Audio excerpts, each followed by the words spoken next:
are you today? Good. Wonderful.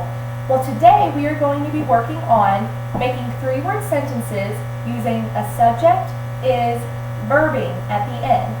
Now, a subject is a person or a thing that is being discussed in the sentence. And the verb is what the action that the subject is doing.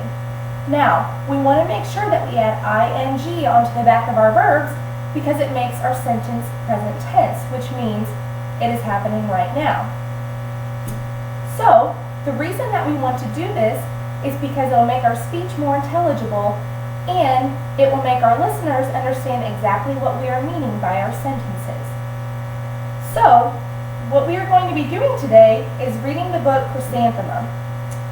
So what I'm going to be doing while I'm reading is pointing to pictures, and I want you to tell me exactly what they are doing using the subject is verbing in your sentence, okay?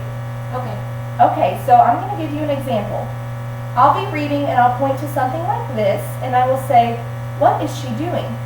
And I want you to say, she is dancing. Do you see how I made that three-word sentences? Good. Did you see how I added ing onto the back of that verb? Wonderful. So, to help us remember to do the three words, I'm going to ask you to tap on the table every time you say your word. So, let's try this example again. What is she doing? She is dancing. Can you try that for me? She is dancing. Wonderful. You used your fingers and you added ing onto the back of that verb. So, do you have any other questions? No. Okay, well let's get started. Chrysanthemum. The day she was born was the happiest day in her parents' lives. She's perfect, said her mother. Absolutely, said her father. And she was. She was absolutely perfect. Her name must be everything she is, said her mother. Her name must be absolutely perfect, said her father. And it was. Chrysanthemum. Her parents named her Chrysanthemum. What is she doing? She is sleeping. Good job! You used your fingers and you added ing onto the back of that. That was wonderful. Chrysanthemum grew and grew and grew. And when she was old enough to appreciate it, Chrysanthemum loved her name. What is she doing? She is eating. Good job! I love the way you formed that sentence. She loved the way it sounded when her mother woke her up. She loved the way it sounded when her father called for her for dinner. And she loved the way it sounded when she whispered it to herself in the mirror. Chrysanthemum, chrysanthemum, chrysanthemum. Chrysanthemum loved the way her name looked when it was written with ink on an envelope. She loved the way it looked when it was written with icing on her birthday cake. And she loved the way it looked when she wrote it to herself with her fat orange crayon. Chrysanthemum, chrysanthemum, chrysanthemum. Chrysanthemum thought her name was absolutely perfect, and then she started school. On the first day, Chrysanthemum wore her sunniest dress and her brightest smile. She ran all the way. Hooray, said Chrysanthemum. School. What is she doing? She is running. Good job. You formed the three-word sentences, but I didn't see your fingers. Can we try that one again?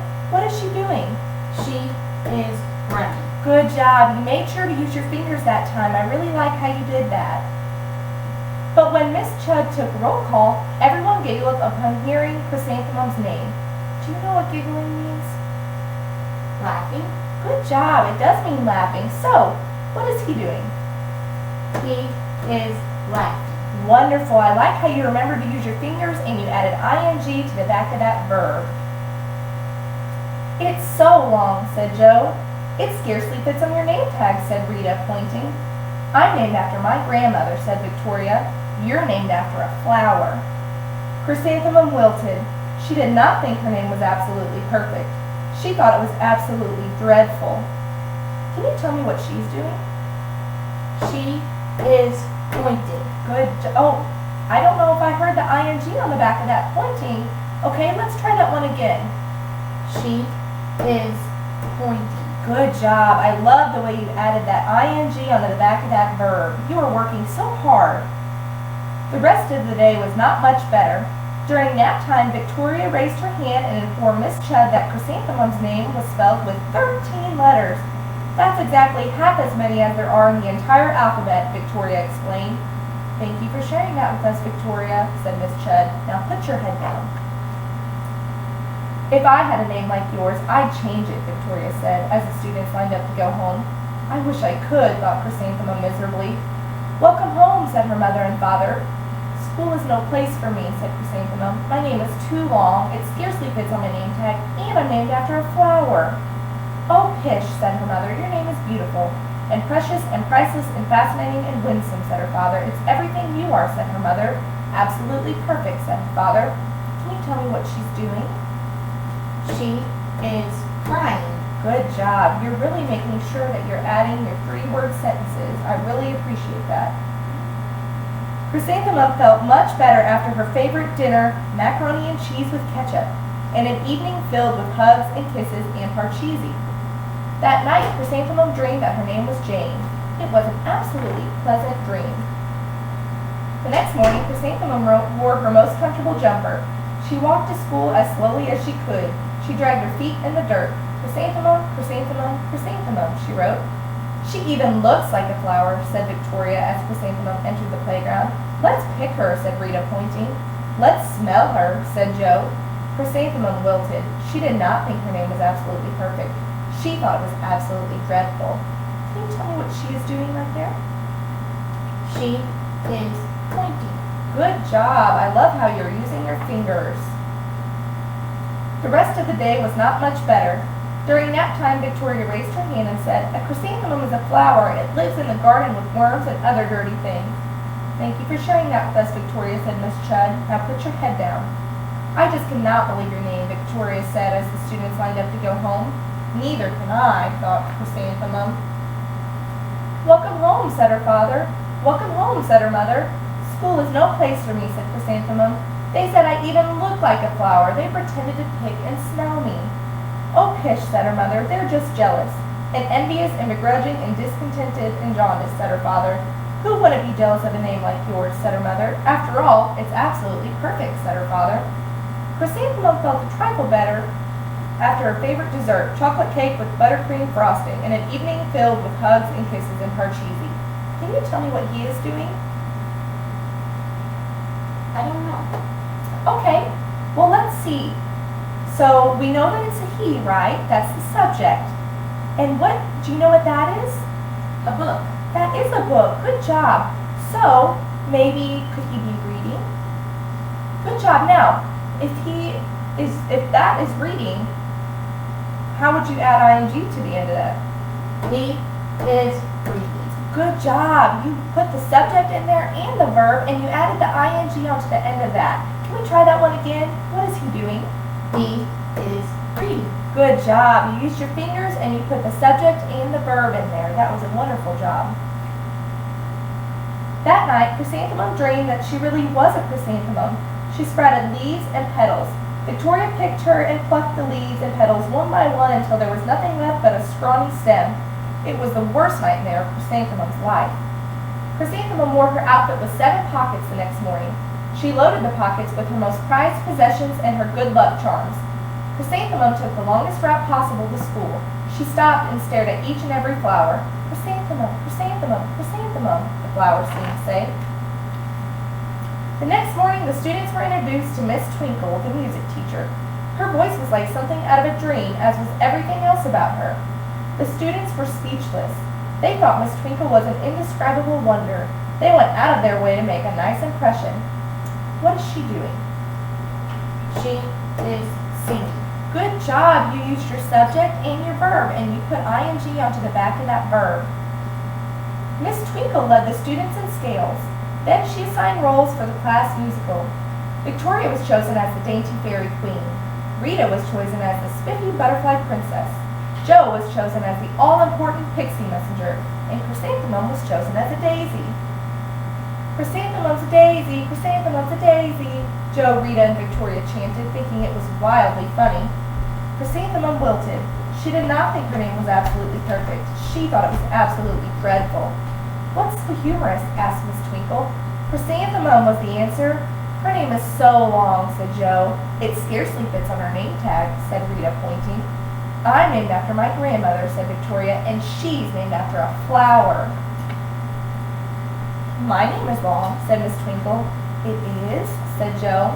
My name would scarcely fit on a name tag, too, said Miss Twinkle. It would, said Rita, pointing. And, said Miss Twinkle, I'm named after a flower, too. You are, said Victoria. Yes, said Miss Twinkle. My name is Delphinium. Delphinium Twinkle. And if my baby is a girl, I'm considering Chrysanthemum as a name. I think it's absolutely perfect. Chrysanthemum could scarcely believe her ears. She blushed, she beamed, she bloomed. Chrysanthemum, chrysanthemum, chrysanthemum. Can you tell me what chrysanthemum is doing right here? She is smiling. Good job, she is smiling. I like the way you used your fingers and you used your subject is verbing. Joe, Rita, and Victoria looked at Chrysanthemum longingly. Call me Marigold, said Joe. I'm Carnation, said Rita, pointing. My name is Lily of the Valley, said Victoria. Chrysanthemum did not think her name was absolutely perfect. She knew it. Can you tell me what she is doing right here? She is jumping. Good job, she is jumping. I like how you use the subject and you use the verb with the right ing on the end of that. Okay, so that was the end of our book. And the reason that we wanted to do this today was so that you knew how to use ing on the end of your verbs and add a subject to your sentences. We created 3-word sentences. Now, can you tell me what we did today? We worked on 3-word sentences with a subject and a verb with ing. Good job. You worked really hard today. I really like how hard you worked for me and how you were making sure that you used your finger to help you every time. So, I am going to have Mom and Dad give you some homework for tonight. And when you guys are cooking at home like you normally do, I want you to use the subject is verbing whenever Mom asks you questions, okay? So if she is stirring a pot and she says, what am I doing? I want you to say, Mom is stirring. And you can even use those fingers if that helps you, okay? Okay, wonderful. I can't wait to see you next time. Okay, now I'm going to turn my attention, and my client is going to be my parent. Hi, Miss Triller. How are you? Good. Good. Well, Kristen worked really hard for us in therapy today. She did a great job, and we worked on putting together 3-word sentences with a subject is and a verb on the end, but we added ing onto the end of that verb to give it more present tense meaning. The reason that we want her to work on this is so when she's talking to you guys, it will give her sentences more meaning. So what I want you guys to do whenever you're home and you're cooking, kind of bring up opportunities for her to use her subject is verbing. So for example, if you're stirring or, if you're, let's just use stirring, for example, then I want you to ask, Kristen, what am I doing? And she can say things such as, Mom is stirring. And if she taps on the table, that's perfectly fine. It just kind of helps her remember that she needs to put a subject, is, and verbing onto the end of that sentence to make it a 3-word complete sentence. But other than that, she did wonderful today. And we read a book in therapy today, and she just did really well with everything that I asked her to do. She worked very hard. So I look forward to seeing her next week. Thank you.